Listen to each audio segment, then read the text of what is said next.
നമസ്കാരം, P S C today YouTube ചാനലിലേക്ക് ഏവർക്കും സ്വാഗതം. Kerala P S C LDC LGS 2024 free കോഴ്സുകൾ നമ്മൾ ആരംഭിക്കുകയാണ്. ആ ഫ്രീ കോഴ്സിന്റെ ഭാഗമായി എന്തൊക്കെയാണ് നമ്മൾ ഉൾപ്പെടുത്തിയിരിക്കുന്നത് ചോദിച്ചു കഴിഞ്ഞാൽ, സിലബസ് അനുസരിച്ചുള്ള സമ്പൂർണ്ണമായ ടോപ്പിക് ബേസ്ഡ് ക്ലാസ്സുകൾ, അതും SCERT ബേസ്ഡ് ആയിട്ടാണ് നമ്മൾ ചെയ്യുന്നത്. അതുപോലെ തന്നെ ഓരോ ആഴ്ചയും LDC LGS മുൻകാല ചോദ്യങ്ങളും അവയുടെ റിലേറ്റഡ് ഫാക്ട്സും നമ്മൾ ചെയ്യുന്നതാണ്. അതിനോടൊപ്പം തന്നെ PSC യുടെ സ്ഥിരം ചോദ്യ മേഖലകളും അവ പഠിക്കേണ്ട കുറുക്ക് വഴികളും ചർച്ച ചെയ്യുന്ന LDC LGS സൂപ്പർ മാരത്തോൺ എന്നൊരു ക്ലാസ് കൂടി നമ്മൾ ആഡ് ചെയ്തിട്ടുണ്ട്. അപ്പോൾ സുഹൃത്തുക്കൾ എല്ലാവരും നമ്മുടെ ചാനൽ സബ്സ്ക്രൈബ് ചെയ്ത് ഹെൽപ്പ് ചെയ്യുക. അതിനോടൊപ്പം തന്നെ Kerala PSC LDC LGS 2024 free course എല്ലാ സുഹൃത്തുക്കളും മാക്സിമം ഉപയോഗിക്കാൻ ശ്രമിക്കുക.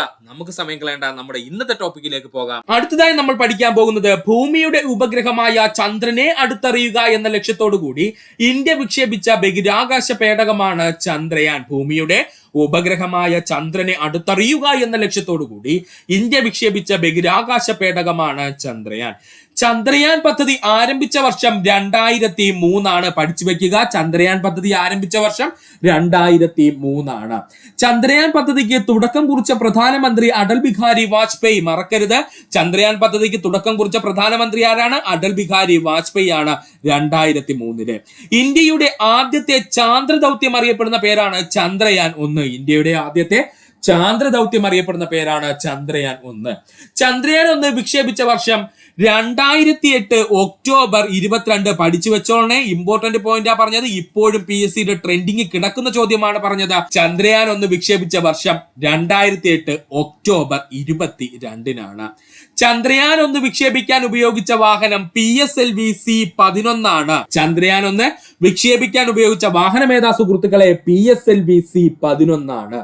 ചന്ദ്രയാൻ 1 വിക്ഷേപിച്ചത് എവിടെ നിന്നെന്ന് ചോദിച്ചാൽ അത് സതീഷ് ധവാൻ സ്പേസ് സെന്റർ ശ്രീഹരിക്കോട്ടയിൽ നിന്നാണ്. അപ്പോൾ ചന്ദ്രയാൻ 1 വിക്ഷേപണ തറ എന്നറിയപ്പെടുന്നത് സതീഷ് ധവാൻ സ്പേസ് സെന്റർ ശ്രീഹരിക്കോട്ടയാണ്. ഈ പറഞ്ഞിരിക്കുന്ന ചന്ദ്രയാൻ 1 ആയാലും 2 ആയാലും 3 ആയാലും എല്ലാം സതീഷ് ധവാൻ സ്പേസ് സെന്റർ ശ്രീഹരിക്കോട്ട തന്നെയാണ് കേട്ടോ. എന്നാലും നമ്മൾ എടുത്തു പറഞ്ഞതേ ഉള്ളൂ. അപ്പൊ ചന്ദ്രയാൻ 1 വിക്ഷേപണ തറ എന്ന് ചോദിച്ചാൽ സതീഷ് ധവാൻ സ്പേസ് സെന്റർ ശ്രീഹരിക്കോട്ട. പ്രധാനമായും ചന്ദ്രയാൻ 1 കണ്ടെത്തൽ എന്തെന്ന് ചോദിച്ചാൽ ചന്ദ്രന്റെ ഉപരിതലത്തിൽ ജലത്തിന്റെ സാന്നിധ്യം കണ്ടെത്തി. എന്താണ് പ്രധാനപ്പെട്ട ചന്ദ്രയാൻ 1 കണ്ടെത്തൽ എന്ന് ചോദിച്ചു കഴിഞ്ഞാൽ ചന്ദ്രന്റെ ഉപരിതലത്തിൽ ജലത്തിന്റെ സാന്നിധ്യം കണ്ടെത്തി. ചന്ദ്രയാൻ 1 പ്രവർത്തനം അവസാനിച്ച വർഷം 2009 ഓഗസ്റ്റ് 28. ചന്ദ്രയാൻ 1 പ്രവർത്തനം അവസാനിച്ച വർഷം 2009 ഓഗസ്റ്റ് മാസം 28 ചന്ദ്രയാൻ 1 വിക്ഷേപിക്കുന്ന സമയത്ത് ഇന്ത്യയുടെ പ്രധാനമന്ത്രി മൻമോഹൻ സിംഗ് ആണ്. ചന്ദ്രയാൻ 1 വിക്ഷേപിക്കുന്ന സമയത്ത് ഇന്ത്യയുടെ പ്രധാനമന്ത്രി ആരായിരുന്നു? മൻമോഹൻ സിംഗ് ആയിരുന്നു. അതുപോലെ തന്നെ ചന്ദ്രയാൻ 1 വിക്ഷേപിക്കുന്ന സമയത്ത് ISROയുടെ ചെയർമാൻ G മാധവൻ നായർ ആയിരുന്നു. ഇത് രണ്ടും പഠിക്കണേ. ചന്ദ്രയാൻ 1 വിക്ഷേപിക്കുന്ന സമയത്ത് ഇന്ത്യയുടെ പ്രധാനമന്ത്രി ആരെന്ന് ചോദിച്ചാൽ മൻമോഹൻ സിംഗ് ആയിരുന്നു. ചന്ദ്രയാൻ 1 വിക്ഷേപിക്കുന്ന സമയത്ത് ISROയുടെ ചെയർമാൻ G മാധവൻ നായർ ആയിരുന്നു. പഠിച്ചു വെക്കുക. അടുത്തതായി നമുക്ക് പഠിക്കുവാനുള്ളതാണ് ചന്ദ്രയാൻ 2 പറ്റി. PSC യുടെ ട്രെൻഡിങ് കിടക്കുന്നതാണ്. ചന്ദ്രയാൻ 1, ചന്ദ്രയാൻ 2, ചന്ദ്രയാൻ 3 പഠിച്ചു വെക്കുക. ഇന്ത്യയുടെ രണ്ടാമത്തെ ചാന്ദ്ര ദൗത്യം എന്നറിയപ്പെടുന്നത് ചന്ദ്രയാൻ 2. ഇന്ത്യയുടെ രണ്ടാമത്തെ ചാന്ദ്ര ദൗത്യം എന്നറിയപ്പെടുന്നത് ചന്ദ്രയാൻ 2. ചന്ദ്രയാൻ 2 വിക്ഷേപിച്ച തീയതി 2019 ജൂലൈ മാസം 22. ചന്ദ്രയാൻ 2 വിക്ഷേപിച്ച തീയതി എത്രയാണ്? 2019 ജൂലൈ മാസം 22. ചന്ദ്രയാൻ 2 ആയോണ്ട് ജൂലൈ 22 എന്ത് ചെയ്തു? നമ്മൾ വിക്ഷേപിച്ചു എന്നങ്ങ് പഠിച്ചു വെക്കുക. വർഷം എത്രയാണ്? 2019. ചന്ദ്രയാൻ 2 വിക്ഷേപണ വാഹനം GSLV Mark 3 M1 ആണ്. GSLV Mark 3 M1 ആണ് ചന്ദ്രയാൻ 2 വിക്ഷേപിക്കാനായിട്ട് ഉപയോഗിച്ച വിക്ഷേപണ വാഹനം എന്ന് പറയുന്നത്. പഠിച്ചു വെക്കുക.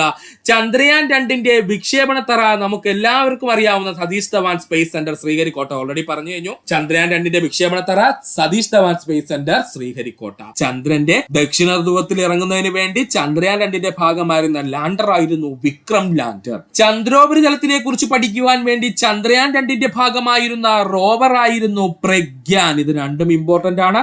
PSC യുടെ ട്രെൻഡിങ് കിടക്കുന്ന ചോദ്യമാണ്. അതിന് പ്രധാനപ്പെട്ട ഒരു കാരണമുണ്ട്, അതും നമുക്ക് പറയാം.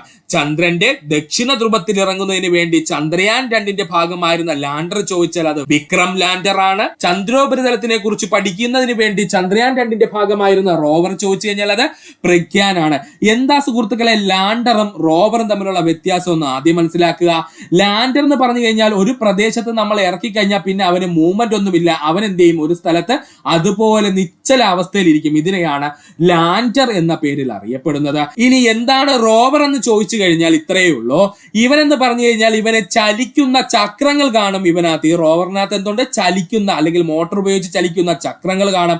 അതുകൊണ്ട് തന്നെ ഇവയ്ക്ക് മൂവ്മെന്റ് സാധ്യമാണ്. അല്ലെങ്കിൽ നമ്മൾ എവിടെയാണോ വിക്ഷേപിക്കുന്നത് ആ ലൊക്കേഷനിൽ എത്തിയതിനു ശേഷം ഇവൻ ആ ലൊക്കേഷനിൽ കൂടെ സഞ്ചരിക്കുവാനുള്ള കഴിവുണ്ട്. അപ്പോ റോവറുകൾ ഉരുണ്ട് പ്രദേശങ്ങളെല്ലാം പഠിക്കുമ്പോൾ ലാൻഡർ ഒരു പ്രദേശത്തെത്തി ആ പ്രദേശത്തിലെ പ്രത്യേക ഒരു ഭാഗം മാത്രം പഠിക്കുവാൻ ശ്രമിക്കുക. അപ്പൊ ഈ ഒരു ഭാഗം സുഹൃത്തുക്കൾ ഓർത്തു വെച്ചേക്കുക. എന്താണ് റോവർ എന്നും എന്താണ് ലാൻഡർ എന്നും വ്യക്തമായിട്ട് മനസ്സിലാക്കി വെച്ചിട്ട് വേണം മുന്നോട്ട് പോവാനായിട്ട്. അപ്പോ ചന്ദ്രയാനിലുണ്ടായിരുന്ന ലാൻഡർ എന്ന് ചോദിച്ചാൽ അത് വിക്രവും, അതുപോലെ ചന്ദ്രന്റെ ഉപരിതലത്തെ കുറിച്ച് പഠിക്കുന്ന വേണ്ടി ചന്ദ്രയാനിലുണ്ടായിരുന്ന റോവർ എന്ന് ചോദിച്ചാൽ അത് പ്രഖ്യാനുമാണ്. ചന്ദ്രയാൻ 2 ചന്ദ്രനിലെത്തിയ തീയതി 2019 ഓഗസ്റ്റ് 20. എല്ലാ 2ന്റെ കളിയാണ് കേട്ടോ. ചന്ദ്രയാൻ 2 ചന്ദ്രനിലെത്തിയ തീയതി ചോദിച്ചു കഴിഞ്ഞാൽ 2019 ഓഗസ്റ്റ് 20 അതിൽ 2 ഓഗസ്റ്റ് 20 ചന്ദ്രയാൻ 2ന്റെ പ്രോജക്ട് ഡയറക്ടർ മുത്തയ്യ വനിത. ചന്ദ്രയാൻ 2ന്റെ പ്രോജക്ട് ഡയറക്ടർ ആരാണ്? മുത്തയ്യ വനിതയാണ്. ചന്ദ്രയാൻ 2ന്റെ മിഷൻ ഡയറക്ടർ ഋതു കരിന്താൾ. ചന്ദ്രയാൻ 2ന്റെ മിഷൻ ഡയറക്ടർ ആരാണ്? ഋതു കരിന്താൾ ആണ്. ചന്ദ്രയാൻ 2ന്റെ വിക്ഷേപണ സമയത്ത് ISRO ചെയർമാൻ കെ ശിവൻ ആയിരുന്നു. ചന്ദ്രയാൻ 2ന്റെ വിക്ഷേപണ സമയത്ത് ISROയുടെ ചെയർമാൻ ആരായിരുന്നു? കെ ശിവൻ ആയിരുന്നു. ഇത്രയും ഇമ്പോർട്ടന്റ് പോയിന്റ് ആണ്, നന്നായിട്ട് പഠിക്കുക. അടുത്തതായി നമുക്ക് പഠിക്കുവാനുള്ളതാണ് ചന്ദ്രയാൻ 3. ഇന്ത്യയുടെ 3ാമത്തെ ചാന്ദ്ര ദൗത്യം എന്നറിയപ്പെടുന്നത് ചന്ദ്രയാൻ 3 ആണ്. ഇത് നമ്മുടെ കറണ്ട് അഫേഴ്സ് ആണ്, നന്നായിട്ട് പഠിക്കാൻ ശ്രമിക്കുക. ചന്ദ്രയാൻ 3 എന്നുള്ളത് ഇന്ത്യയുടെ 3ാമത്തെ ചാന്ദ്ര ദൗത്യമാണ്. ചന്ദ്രയാൻ 3 വിക്ഷേപിക്കപ്പെട്ട തീയതി 2023 ജൂലൈ മാസം 14 ചന്ദ്രയാൻ 3 വിക്ഷേപിക്കപ്പെട്ട തീയതി എത്രയാണ്? 2023 ജൂലൈ മാസം 14 ചന്ദ്രയാൻ 3 ആയതുകൊണ്ട് വിക്ഷേപിച്ച എത്രയിലാണ്? 2023 ചന്ദ്രയാൻ 3 ആയതുകൊണ്ട് 2023 വിക്ഷേപിച്ചതെന്ന് പഠിക്കുക. ചന്ദ്രയാൻ 3ന്റെ വിക്ഷേപണ വാഹനമാണ് LMV-3M4 റോക്കറ്റ്. LMV-3M4 റോക്കറ്റ് എന്ന് പറയുന്നത് കഴിഞ്ഞ ക്ലാസ്സിൽ നമ്മൾ പറഞ്ഞിരുന്നു.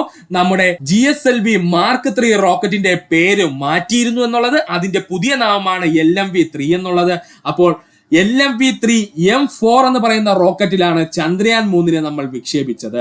ചന്ദ്രയാൻ 3ന്റെ വിക്ഷേപണത്തറ നമുക്ക് എല്ലാം അറിയാം. Satish Dhawan space centre Sriharikota. അതിനടുത്ത് പറയുന്നില്ല. ചന്ദ്രയാൻ 3ലെ ലാൻഡർ ചന്ദ്രന്റെ ദക്ഷിണ ധ്രുവത്തിൽ സോഫ്റ്റ് ലാൻഡ് ചെയ്ത തീയതി. ഇത് ഏറ്റവും ഇമ്പോർട്ടന്റ് ആണ് ഈ മിഷന്റെ. ചന്ദ്രയാൻ 3ന്റെ ലാൻഡർ ചന്ദ്രന്റെ ദക്ഷിണ ധ്രുവത്തിൽ സോഫ്റ്റ് ലാൻഡ് ചെയ്ത തീയതി ചോദിച്ചാൽ 2023 ഓഗസ്റ്റ് മാസം 23 2023 ഓഗസ്റ്റ് മാസം 23 23 പഠിക്കാൻ എളുപ്പമല്ലേ? 23 മറക്കരുത്. ചന്ദ്രന്റെ ദക്ഷിണ ധ്രുവത്തിൽ പേടകം സോഫ്റ്റ് ലാൻഡ് ചെയ്യിപ്പിച്ച ആദ്യത്തെ രാജ്യം ഇന്ത്യയായി. അങ്ങനെ ചന്ദ്രന്റെ ദക്ഷിണ ധ്രുവത്തിലെ പേടകം സോഫ്റ്റ് ലാൻഡ് ചെയ്യിപ്പിച്ച ആദ്യത്തെ രാജ്യം ആരായി മാറി? ഇന്ത്യയായി മാറി. ഇമ്പോർട്ടന്റ് പോയിന്റ് ആണ്, ഒന്നുകൂടി പറയുവാണ്. ചന്ദ്രയാൻ 3ലെ ലാൻഡർ ചന്ദ്രന്റെ ദക്ഷിണ ധ്രുവത്തിൽ സോഫ്റ്റ് ലാൻഡ് ചെയ്ത തീയതി ചോദിച്ചാൽ 2023 ഓഗസ്റ്റ് 23 ചന്ദ്രന്റെ ദക്ഷിണ ധ്രുവത്തിൽ പേടകം സോഫ്റ്റ് ലാൻഡ് ചെയ്യിപ്പിച്ച ആദ്യത്തെ രാജ്യമായി അങ്ങനെ ഇന്ത്യ മാറി. ചന്ദ്രയാൻ 3ലെ ലാൻഡറിന്റെ പേരാണ് വിക്രം ലാൻഡർ. പഴയ ലാൻഡറും പഴയ റോവറും തന്നെയാണ്, പേരിന് ഒരു വ്യത്യാസവുമില്ല. ചന്ദ്രയാൻ 3ലെ ലാൻഡറിന്റെ പേരാണ് വിക്രം ലാൻഡർ. വിക്രം ലാൻഡർ ഇറങ്ങിയ ചന്ദ്രനിലെ പ്രദേശത്ത് അറിയപ്പെടുന്ന പുതിയ പേരാണ് ശിവശക്തി. പഠിച്ചു വെച്ചോളെ. വിക്രം ലാൻഡർ ഇറങ്ങിയ ചന്ദ്രനിലെ പ്രദേശം അറിയപ്പെടുന്ന പുതിയ പേരാണ് ശിവശക്തി. ഏതൊക്കെ ചാന്ദ്ര ഗർത്തങ്ങൾക്കിടയിലാണ് വിക്രം ലാൻഡർ സോഫ്റ്റ് ലാൻഡ് ചെയ്തത് എന്ന് പഠിച്ചു വെച്ചിരിക്കുക.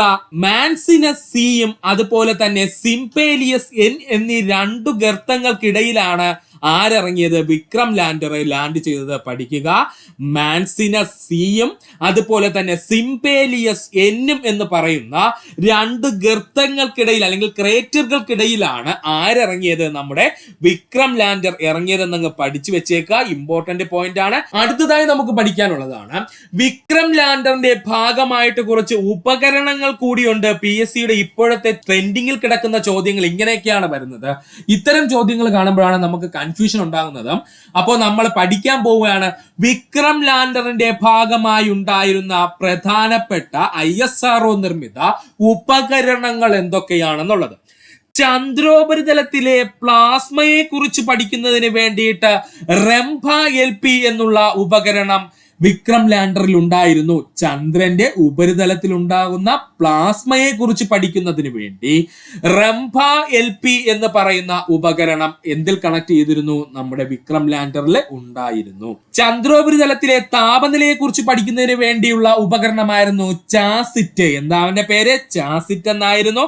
എന്താ അവന്റെ ഫുൾ ഫോം എന്ന് സുഹൃത്തുക്കൾ ജസ്റ്റ് ഒന്ന് ഓർത്ത് വെച്ചിരിക്കുക. Chandrayaan surface thermophysical experiment. എന്താണ് Chandrayaan surface thermophysical experiment എന്നാണ് ഈ ചാസറ്റിന്റെ പേരെന്ന് പറയുന്നത്. ഒന്ന് ഓർത്ത് വെച്ചിരുന്നാൽ മതി. ലാൻഡറിന് ചുറ്റുമുള്ള ചന്ദ്രോപരിതലത്തിൽ ഉണ്ടാകുന്ന ഭൂകമ്പങ്ങളെ കുറിച്ച് പഠിക്കാനായിട്ടാണ് ഇലിസ എന്ന ഉപകരണം ഉപയോഗിച്ചു. ഒന്നുകൂടി പറയാം, ലാൻഡറിന് ചുറ്റുമുള്ള ചന്ദ്രോപരിതലത്തിൽ ഉണ്ടാകുന്ന ഭൂകമ്പങ്ങളെ കുറിച്ച് പഠിക്കുവാൻ വേണ്ടിയിട്ടാണ് ഇലിസ എന്ന് പറയുന്ന ഉപകരണം എന്ത് ചെയ്തു? ഘടിപ്പിച്ചിരുന്നു വിക്രം ലാൻഡറിൽ.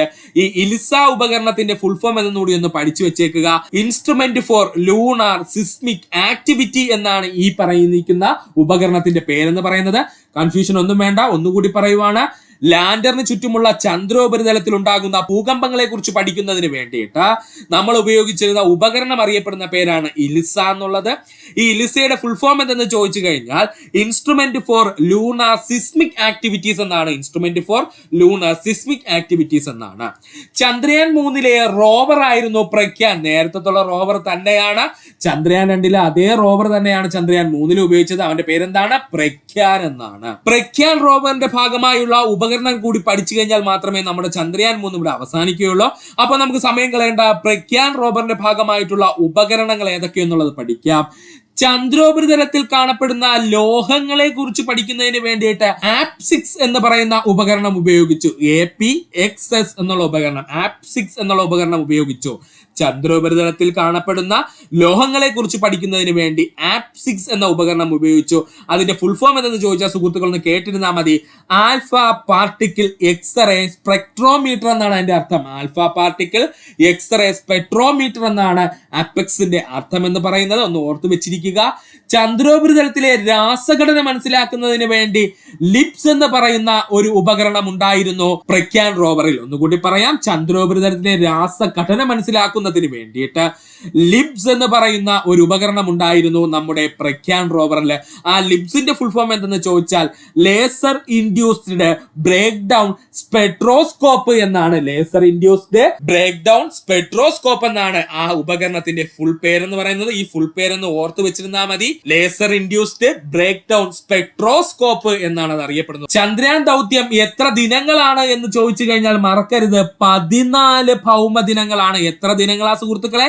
14 ഭൗമ ദിനങ്ങളാണ്. ഭൂമിയിലെ 14 ദിവസങ്ങളാണ് എന്ത് ചെയ്തത്? ചന്ദ്രയാൻ 3 അതിന്റെ ദൗത്യം നടത്തിയത്. അതായത് അതൊരു ചാന്ദ്ര ദിനത്തിന് തുല്യമാണ്, അല്ലെങ്കിൽ അത് ചന്ദ്രനിലെ ഒരു ദിനത്തിന് തുല്യമാണ്. എത്രയെന്ന് പറയുന്നത്? ഭൂമിയിലെ 14 ദിനം എന്ന് പറയുന്നത്. ഒന്നുകൂടി പറയാം, ചന്ദ്രയാൻ 3ന്റെ ദൗത്യം എത്ര ദിനങ്ങൾ നീണ്ടു നിന്നു എന്ന് ചോദിച്ചു കഴിഞ്ഞാൽ അത് 14 ഭൗമ ദിനങ്ങൾ നീണ്ടു നിന്നു. ഇപ്പോഴങ്ങോട്ട് കറണ്ട് അഫേഴ്സ് ആയിട്ട് ചോദിച്ച ചോദ്യമാണ്. 14 ഭൗമ ദിനങ്ങൾ എന്ത് ചെയ്തു? നീണ്ടു നിന്നു. ഇതെന്ന് പറയുന്നത് ഒരു ചാന്ദ്ര ദിനത്തിന് തുല്യമാണ്. ഈ 14 ഭൗമ ദിനങ്ങൾ എന്ന് വെച്ച് കഴിഞ്ഞാൽ ഒരു ചാന്ദ്ര ദിനത്തിന് തുല്യമാണ്. ചന്ദ്രയാൻ 3ന്റെ വിക്ഷേപണ സമയത്ത് ISRO ചെയർമാൻ മലയാളിയായിട്ടുള്ള S സോമനാഥനാണ്. ചന്ദ്രയാൻ 3ന്റെ വിക്ഷേപണ സമയത്ത് ISRO ചെയർമാൻ ആയിരുന്നു ചോദിച്ചു കഴിഞ്ഞാൽ S സോമനാഥനാണ്. പഠിക്കുക. ഈ ചാനലിന്റെ വളർച്ച എന്ന് പറയുന്ന സുഹൃത്തുക്കളെ നിങ്ങളുടെ സബ്സ്ക്രിപ്ഷനും അതിനോടൊപ്പം തന്നെ നിങ്ങളുടെ സപ്പോർട്ടുമാണ്. ഒത്തിരി സുഹൃത്തുക്കൾ ഇപ്പോഴും സബ്സ്ക്രൈബ് ചെയ്യാതെ കാണുന്നുണ്ട്. ദയവ് ചെയ്ത് സബ്സ്ക്രൈബ് ചെയ്ത് ഈ ചാനൽ ഒന്ന് സപ്പോർട്ട് ചെയ്യുക, സഹായിക്കുക.